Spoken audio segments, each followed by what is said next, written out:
Fala, meu aluno, minha aluna do Kinapse, tudo bem com você? Bom, nessa aula a gente vai continuar falando um pouquinho sobre aí esses sistemas fisiológicos que mantêm os animais vivos e dando ênfase sempre a esses mecanismos no corpo de um ser humano. E nessa aula a gente vai falar sobre um sistema muito importante, o sistema respiratório. E se a gente for ver, essa respiração nada mais é do que um mecanismo através do qual o corpo vai efetuar trocas gasosas.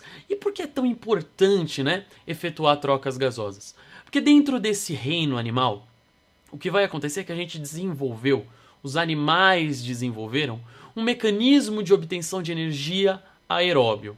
Ou seja, a gente usa gases nas reações que levam à formação de uma molécula chamada de ATP, que é essencial para a manutenção energética desses organismos, dos animais.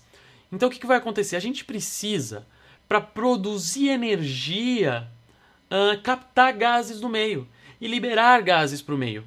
A gente precisa captar oxigênio do ambiente e precisa liberar gás carbônico para esse ambiente, que é o gás carbônico produzido nessa reação que a gente chama de respiração celular, nesse processo da respiração celular, que acontece dentro da célula.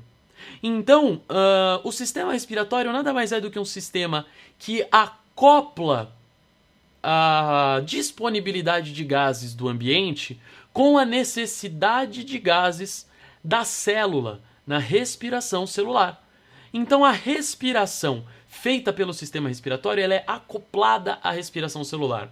Não são a mesma coisa. Então, quando a gente fala de respiração do sistema respiratório, a gente não está falando da mesma coisa que a gente fala quando fala em respiração celular. Mas são dois processos ali acoplados. A respiração vai servir para levar os gases, para fornecer os gases, para que a célula possa, através da respiração celular, produzir ATP, produzir energia e assim manter o organismo vivo. Então, se a gente está falando que o sistema respiratório tem como função captar e liberar gases para o ambiente, é lógico que esse sistema respiratório vai variar dentro dos diferentes grupos animais de acordo com o ambiente desse animal. Então, se é um ser de meio aquático, ele vai ter um tipo de sistema respiratório. Se é um ser que vive no ambiente terrestre, ele vai ter outro tipo de sistema respiratório. E aí a gente vai ver que os seres mais simples, como é da gente imaginar aí na escala evolutiva, esses seres mais simples ainda não vão ter desenvolvido nesse processo evolutivo um sistema direcionado para a realização das trocas gasosas. O que vai acontecer então? Essas trocas gasosas vão ser realizadas por difusão. Então a célula vai produzir gás carbônico, esse gás carbônico vai ficando em alta concentração dentro do organismo do animal e sai por difusão para o ambiente. O mesmo vai acontecer com o oxigênio. O oxigênio vai sendo consumido no interior da célula, sua concentração vai caindo e ele entra no organismo por difusão. Tá certo?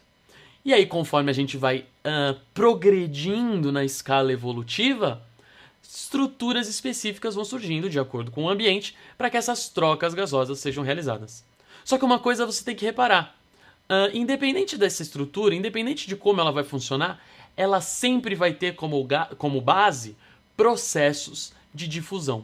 Então o que a gente vai ir fazendo, conforme for criando estruturas respiratórias, nada mais é do que criar estruturas que são altamente permeáveis para que os gases possam fluir de dentro do organismo para fora e de fora do organismo para dentro com alta eficiência, mas elas vão ficando cada vez mais protegidas, porque se a gente expõe a uma estrutura ao ambiente e essa estrutura é altamente permeável, a gente corre o risco de perder coisas que a gente não quer perder, ou de receber coisas do ambiente que a gente não quer receber. Então a gente vai colocando essas estruturas altamente permeáveis num ambiente corporal mais protegido. E o que a gente vai ver, por exemplo, no meio aquático é o surgimento das brânquias. As brânquias, então, nada mais são do que uma estrutura extremamente vascularizada, extremamente permeável que ficam ali no interior do organismo. Então ele controla a quantidade de água que flui pela brânquia e conforme essa água flui pela brânquia, o oxigênio vai para a corrente sanguínea e o gás carbônico volta para a água e a gente tem essa troca gasosa. Os pulmões nos seres humanos não vão ser muito diferentes disso.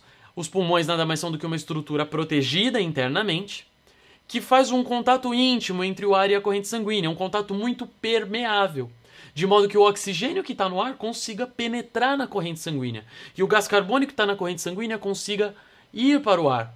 Mas tudo isso dentro de um órgão protegido para evitar que a gente tenha uma perda excessiva de água, para a gente evitar que ocorra a desidratação, tá? E aí quando a gente for olhar esse pulmão dentro dos seres humanos, dentro dos mamíferos, a gente vai ter uma mecânica respiratória muito interessante. Ou seja, como é que faz para o ar entrar no pulmão? Como que a gente está aqui e faz... Por que esse ar entra? Ou por que esse ar sai? Como isso acontece? E isso é uma mecânica bastante interessante da gente entender, e para isso eu quero que você olhe aí o slide que eu montei para você. Olha só, eu fiz um esquema aqui que é uma caixa torácica, então vocês estão vendo aqui em cinza mais escuro uma caixa torácica, dentro dela os dois pulmões e uma via respiratória, que nada mais é do que um tubo que conecta esses pulmões com o ambiente. Aqui em cima está fechado porque eu não consegui desenhar aberto, mas estão aí. É uma via respiratória então que conecta, aqui fora está o ar do ambiente, e aí a gente tem uma via respiratória que leva os dois pulmões que ficam dentro da caixa torácica. Essa cúpula que vocês estão vendo aqui embaixo, ó, essa estrutura meio circular, é o músculo diafragma, e é um músculo extremamente importante nessa mecânica respiratória. Por quê? Porque olha só o que vai acontecer quando a gente inspira. Esse músculo diafragma se contrai. E você sabe que quando um músculo contrai, ele encurta de tamanho. E quando ele encurta de tamanho, aquela forma de cúpula que ele tinha fica mais esticado, olha lá. Então o músculo diafragma, quando se contrai, ele abaixa. Ao mesmo tempo que esse músculo diafragma contrai, os músculos que ficam entre as costelas também contraem. O que vocês estão vendo então, de maneira geral? O volume interno da caixa torácica está diminuindo.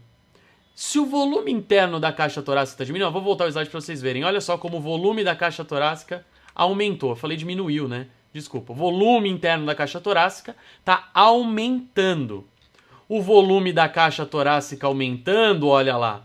O volume aumenta, vocês sabem das nossas aulas de gases em química, que o volume aumenta, a pressão diminui. Então, quando o músculo diafragma contrai, quando os músculos intercostais, que são os músculos que ficam entre as costelas, se contraem, a caixa torácica aumenta de volume, e a caixa torácica aumentando de volume, a sua pressão interna diminui. Diminuindo a pressão dentro da caixa torácica, a gente diminui a pressão dentro dos pulmões. Olha lá, a gente diminui a pressão dentro dos pulmões. Diminuindo a pressão dentro dos pulmões, essa diferença de pressão entre a atmosfera e o pulmão impulsiona o ar para dentro. E aí, no movimento de expiração, o que vai acontecer? O músculo diafragma vai relaxar, os músculos intercostais vão relaxar, as costelas vão abaixar, o diafragma vai subir, o volume da caixa torácica aumenta, e o volume da caixa torácica aumentando, a pressão, o volume da caixa torácica diminui, e o volume da caixa torácica diminuindo, a pressão interna aumenta. O volume diminui, a pressão aumenta. Essa diferença de pressão, então, que agora é maior dentro do pulmão do que fora, expulsa o ar. E aí a gente tem toda essa sequência respiratória. Diafragma contrai, músculo intercostal contrai, volume torácico aumenta, pressão interna diminui, o ar entra. O diafragma relaxa, os músculos intercostais relaxam, a pressão dentro do tórax aumenta e expulsa o ar pela via respiratória. A gente tem inspiração, expiração, inspiração, expiração, inspiração, expiração. Qual que é a importância disso? Cada vez que a gente inspira, a gente traz ar novo para dentro do pulmão, um ar que tem alta concentração aí de oxigênio, baixa concentração de gás carbônico relativa àquele sangue venoso que está chegando ali. Essas trocas gasosas então vão ser feitas por difusão, o gás carbônico sai do sangue, vai para o ar que está dentro do pulmão, o ar que está dentro do pulmão perde oxigênio para a corrente sanguínea, e aí o sangue que era rico em gás carbônico passa a ser rico em oxigênio. Esse processo é o que a gente chama de hematose, que é fundamental. É para isso que serve o sistema respiratório. Só que aí a gente tem dentro do pulmão agora um ar rico em gás carbônico e pobre em oxigênio. A gente precisa fazer o quê? Trocar o ar de dentro do pulmão. Para isso a gente expira e inspira novamente. Essa repetição dos movimentos respiratórios faz com que o ar que esteja dentro do pulmão sempre possa fornecer novas quantidades de oxigênio para aquele sangue rico em gás carbônico que está chegando ali, tá certo? E aí esse processo vai garantir que a gente tenha uma quantidade de oxigênio suficiente nas células para que elas possam realizar a respiração celular e para que elas possam fornecer energia aí para todos os processos biológicos do nosso corpo, tá bom? Gente, é isso resumidamente o que a gente tinha para falar. Eu espero que vocês estudem bastante. Espero que vocês tenham muito sucesso aí nesse aprendizado. A gente se vê na próxima aula falando sobre um outro sistema, falando sobre mais fisiologia. Um abraço e até a próxima. Só mais um recadinho. Se você chegou até aqui é porque provavelmente você gostou da minha aula. Então eu queria pedir para você dar uma baita de uma força pra gente. Se você veio aqui do ladinho, ó, eu deixei para vocês o link para nossa página no Facebook e a nossa conta no Twitter. Então curte lá a nossa página, segue a gente no Twitter. E se você entrar no nosso site, tem um monte de conteúdo bacana. A gente tem texto, a gente tem mais vídeos. Se você tiver alguma dúvida, a gente tem um fórum bem legal lá que dá pra você tirar as suas dúvidas. Então dá essa força pra gente, compartilha com seus amigos esse nosso trabalho e vamos fazer esse projeto crescer cada vez mais. Um abraço.